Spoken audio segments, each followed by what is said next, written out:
Hello everyone, welcome back to my YouTube channel. दोस्तों, उम्मीद करते हैं आप सभी बहुत अच्छे होंगे, अपनी तैयारी में व्यस्त होंगे। तो आज के इस वीडियो में हम लोग सीजीटेट 2019 के हिंदी के 30 क्वेश्चंस करने वाले हैं, जो कि पेपर 1 वर्ग 3 के लिए लिया गया क्वेश्चन है।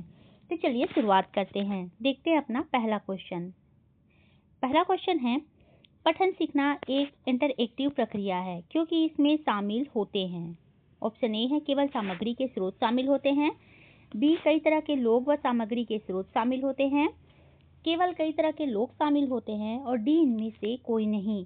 तो पठन सीखना एक इंटरएक्टिव प्रक्रिया है क्योंकि इसमें शामिल होते हैं कई तरह के लोग व सामग्री के स्रोत शामिल होते हैं। तो ऑप्शन बी सही आंसर है। 32 नंबर का क्वेश्चन है, इनमें से रमणीक का पर्याय नहीं है। समीरण, रम्य, सुहावना या मनोहर। तो रमणीक का पर्याय क्या नहीं है पूछा गया है हमसे। तो रमणीक का पर्याय नहीं है समीरण। ऑप्शन ए सही आंसर हो जाएगा। पंचतंत्र की कथाएं किस कौशल विकास की दृष्टि से महत्वपूर्ण है। भाषाई विकास एवं बोध विकसित करने की दृष्टि से, बच्चे की जिज्ञासा जागृत करने व कल्पना शक्ति विकसित करने की दृष्टि से, सी है कहानी के पात्रों के भावों के संपर्क में आने से स्वानुभव का विस्तार करने की दृष्टि से, और डी है उपर्युक्त तीनों सही हैं। तो पंचतंत्र की कथाएं किस कौशल विकास की दृष्टि से महत्वपूर्ण है, तो ये तीनों ही जवाब सही हो जाएगा। तो हमारा ऑप्शन जो डी है सही आंसर हो जाएगा। क्वेश्चन नंबर 34 है, तद्धित प्रत्यय कहाँ लगता है। क्रिया के अंत में लगता है, संज्ञा के अंत में लगता है, धातु के अंत में लगता है या उपर्युक्त सभी। तो तद्धित प्रत्यय कहाँ लगता है, तो संज्ञा के अंत में लगता है। ऑप्शन बी सही आंसर है। पढ़ना क्या है, क्वेश्चन नंबर है 35। पढ़ना क्या है, प्रश्न का सही उत्तर क्या होगा। भाषा अधिग्रहण का एक साधन है। अर्थ प्राप्त करने के लिए डिकोडिंग प्रतीकों की जटिल संज्ञानात्मक प्रक्रिया है। पढ़ना आमतौर पर दृश्यात्मक तथा कभी कभी स्पर्शात्मक होते हैं। और डी उपर्युक्त तीनों सही हैं। तो पढ़ना क्या है, प्रश्न का सही उत्तर हो जाएगा ऑप्शन डी। ये तीनों ही सही जवाब है। क्वेश्चन नंबर 36 है, प्रश्नवाचक अव्यय न वाक्य के किस भाग में प्रयुक्त होता है। वाक्य के आरंभ में, वाक्य के मध्य में, वाक्य के अंत में या उपर्युक्त तीनों में। तो प्रश्नवाचक अव्यय न पूछा गया है, वाक्य के किस भाग में प्रयुक्त होता है। तो हमारा सही जवाब हो जाएगा वाक्य के अंत में। चलिए आगे बढ़ते हैं और अगला क्वेश्चन देखते हैं। भाषा सीखने का सही मनोवैज्ञानिक क्रम क्या है। सुनना, पढ़ना, बोलना और लिखना। बी है बोलना, सुनना, पढ़ना और लिखना। सी है सुनना, बोलना, पढ़ना, लिखना।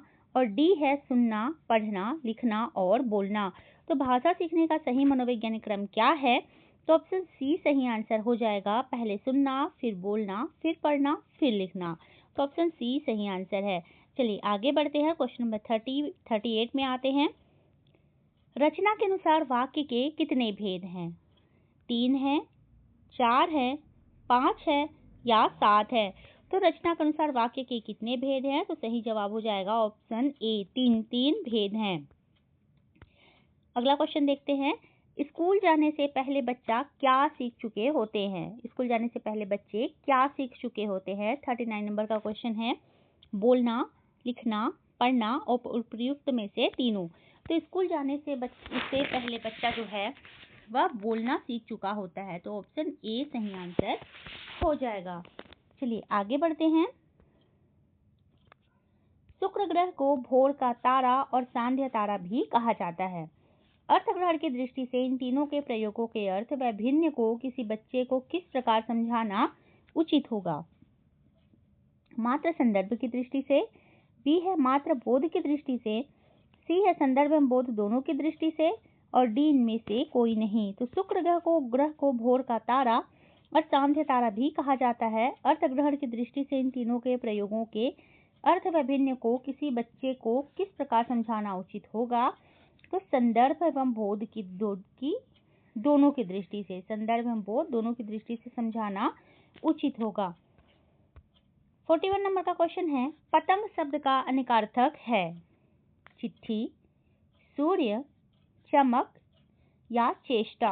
तो पतंग शब्द का निकार्थक शब्द कौन सा है? तो ऑप्शन बी सही आंसर है, सूर्य। पतंग शब्द का निकार्थक शब्द सूर्य है। चलिए 42 नंबर का क्वेश्चन देखते हैं। ओष्ठों की स्थिति के आधार पर स्वर के कितने भेद होते हैं? 1, 2, 3 या 4? तो ओष्ठों की स्थिति के आधार पर स्वर के कितने भेद होते हैं? तो ऑप्शन बी सही आंसर हो जाएगा, 2 भेद होते हैं। आगे बढ़ते हैं। परात किस भाषा का शब्द है? चीनी भाषा का है, देशज है, तुर्की है या पुर्तगाली है? तो परात किस भाषा का शब्द है? तो ऑप्शन डी सही आंसर है, पुर्तगाली शब्द है। 43 नंबर का क्वेश्चन, परात किस भाषा का शब्द है? का सही जवाब हो जाएगा, पुर्तगाली है। 44 नंबर का क्वेश्चन देखते हैं। किस विदेशी विद्वान ने देशज शब्दों को मुख्य रूप से अनार्य स्रोत से संबंध माना है? 44 नंबर का क्वेश्चन है, किस विदेशी विद्वान ने देशज शब्दों को मुख्य रूप से अनार्य स्रोत से संबंध माना है? कियर्सन, गार्सा दत्ताशी, जॉन बीम्स और डी है जॉन लुइस। तो 44 नंबर के क्वेश्चन का सही आंसर हो जाएगा जॉन बीम्स ने। जॉन बीम्स ने देशज शब्दों को मुख्य रूप से अनार्य स्रोत से संबंध माना है। 45 नंबर का क्वेश्चन है, बच्चा अपने जन्म के बाद परिवार में जिस भाषा को सीखता है उसे क्या कहते हैं? बोली, मातृभाषा, प्रादेशिक भाषा या राजभाषा? तो बच्चा अपने जन्म के बाद परिवार में जिस भाषा को सीखता है उसे क्या कहते हैं? तो उसे मातृभाषा कहते हैं। चलिए आगे बढ़ते हैं। 46 नंबर का क्वेश्चन देखते हैं। अपवाद छोड़कर सभी बच्चों के मस्तिष्क को भाषा अधिग्रहण डिवाइस LAD कहना उचित होगा। उपर्युक्त कथन है, सही है, आंशिक सही है, गलत है या आंशिक गलत है? तो अपवाद छोड़कर सभी बच्चों के मस्तिष्क को भाषा अधिग्रहण डिवाइस कहना उचित होगा, यह कथन पूर्णतः सही है। तो ऑप्शन ए हमारा सही आंसर हो जाएगा। 47 नंबर का क्वेश्चन है, विद्या प्रवीण किस समास का उदाहरण है? अधिकरण का, कर्म तत्पुरुष का, संप्रदान तत्पुरुष का या संबंध तत्पुरुष का? तो विद्या प्रवीण किस समास का उदाहरण है? तो अधिग्रहण तत्पुरुष का उदाहरण है। ऑप्शन ए सही आंसर है। 48 नंबर का क्वेश्चन है, तुलसी के वास्ते ही जैसे राम ने अवतार लिया, इस वाक्य में कौन सा कारक है? तुलसी के वास्ते ही जैसे राम ने अवतार लिया, इस वाक्य में कौन सा कारक है? तो ये जो क्वेश्चन था ये व्यापम के द्वारा विलोपित कर दिया गया था। तो चलिए आगे बढ़ते हैं। 49 नंबर का क्वेश्चन देखते हैं। मुहावरे के संदर्भ में निम्नांकित में से कौन सा कथन सही है? यह स्वतंत्र वाक्य होता है, इसका क्षेत्र लोकोक्ति की तुलना में व्यापक होता है, सामान्यतः इसका संबंध किसी कथा अथवा चिर सत्य से होता है और ऑप्शन डी या वाक्यांश होता है। तो मुहावरे के संदर्भ में कौन सा कथन सही है? तो ऑप्शन डी सही हो जाएगा, यह वाक्यांश होता है। 49 नंबर के क्वेश्चन का सही आंसर है ऑप्शन डी। चलिए आगे बढ़ते हैं। संज्ञा के जिस रूप से संख्या का बोध होता है उसे क्या कहते हैं? संज्ञा के जिस रूप से संख्या का बोध होता है उसे क्या कहते हैं? वचन कहते हैं, सर्वनाम कहते हैं, विशेषण कहते हैं या कारक कहते हैं? तो संज्ञा के जिस रूप से संख्या का बोध होता है उसे वचन कहते हैं। ऑप्शन ए सही आंसर है। चलिए आगे बढ़ते हैं। निम्नांकित में से कौन सा कथन अपठित गद्यांश के संबंध में गलत है? अपठित गद्यांश विषय कुछ प्रश्न पूछे जाते हैं। दिए गए अपठित गद्यांश का शीर्षक भी सामान्यतः पूछा जाता है। अपठित गद्यांश का शीर्षक दिए गए अंश से पृथक होना चाहिए। और डी है, दिए गए अपठित गद्यांश के कुछ अंशों के भाव स्पष्ट करने संबंधी प्रश्न भी सामान्यतः पूछे जाते हैं। तो 51 नंबर के क्वेश्चन का सही आंसर हो जाएगा, अपठित गद्यांश के संबंध में गलत कथन है, अपठित गद्यांश का शीर्षक दिए गए अंश से पृथक होना चाहिए, जबकि पृथक नहीं होना चाहिए, उससे रिलेटेड होना चाहिए। चलिए आगे बढ़ते हैं। मनुष्य को सदा मनुष्य ही होना चाहिए, यही उसका पहला कर्तव्य है और यही मनुष्यता है। अभाव के कष्ट और अपूर्णता की वेदना ने हमें मनुष्य बनाया है। जिसने कभी दुख का अनुभव नहीं किया वह कभी दूसरों के दुख नहीं समझ सकता। पर दुख कातरता एवं पर पीड़ा निवारण ही मनुष्य की सर्वोत्तम एवं सर्वोच्च अवस्था है। उपर्युक्त गद्यांश का उचित शीर्षक निम्नांकित में से कौन सा होगा? मनुष्यता, मनुष्यत्व, मनुष्यता की चरमावस्था और उपर्युक्त तीनों सही हैं। तो क्वेश्चन नंबर 52 का सही आंसर हो जाएगा ऑप्शन डी, ये तीनों ही सही हैं। चलिए आगे बढ़ते हैं और देखते हैं अपना नेक्स्ट क्वेश्चन। सुनने की निहित क्षमताओं में कौन सी क्रिया शामिल रहती है? स्मृति की सक्रियता, अर्थ की रचना, बीच में टोकने पर नियंत्रण और प्रयुक्त तीनों।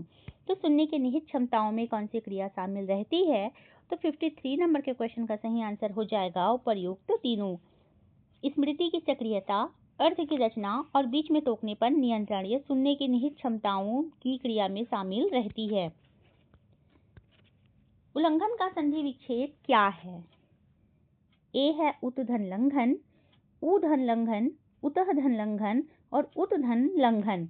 तो 54 नंबर के क्वेश्चन का सही आंसर हो जाएगा उल्लंघन का संधि विच्छेद क्या है? तो उत्धन लंघन है। ऑप्शन ए सही आंसर हो जाएगा। 55 नंबर का क्वेश्चन देखते हैं। निम्न में से उपसर्ग वाले शब्दों का सही वर्ग चुनिए। अवज्ञा शक्ति भिक्षुक, लड़ाई परिजन सर्प, उपवन बचैया एकता और डी है अवज्ञा उपवन परिजन। तो उपसर्ग वाले शब्दों का सही वर्ग चुनना है हमें, तो ऑप्शन डी सही आंसर हो जाएगा। अवज्ञा, उपवन और परिजन इन तीनों में ही उपसर्ग लगे हुए हैं। चलिए आगे बढ़ते हैं। मेहनत कोई करे लाभ कोई उठाए, भावार्थ को बताने वाली लोकोक्ति कौन सी है? एक अनार 100 बीमार, अंधा पीसे कुत्ता खाए, अपनी करनी पार उतरनी और हाथ सुमिरनी बगल कतरनी। तो मेहनत कोई करे लाभ कोई उठाए, भावार्थ को बताने वाली लोकोक्ति कौन सी है? तो अंधा पीसे कुत्ता खाए। ऑप्शन बी सही आंसर है। लौट कर आया हुआ के लिए एक शब्द बताइए। लौट कर आया हुआ के लिए एक शब्द कौन सा है? अतिथि, आगत, प्रत्यागत या अनागत। तो लौट कर आया हुआ के लिए एक शब्द क्या है? प्रत्यागत। ऑप्शन सी सही आंसर हो जाएगा।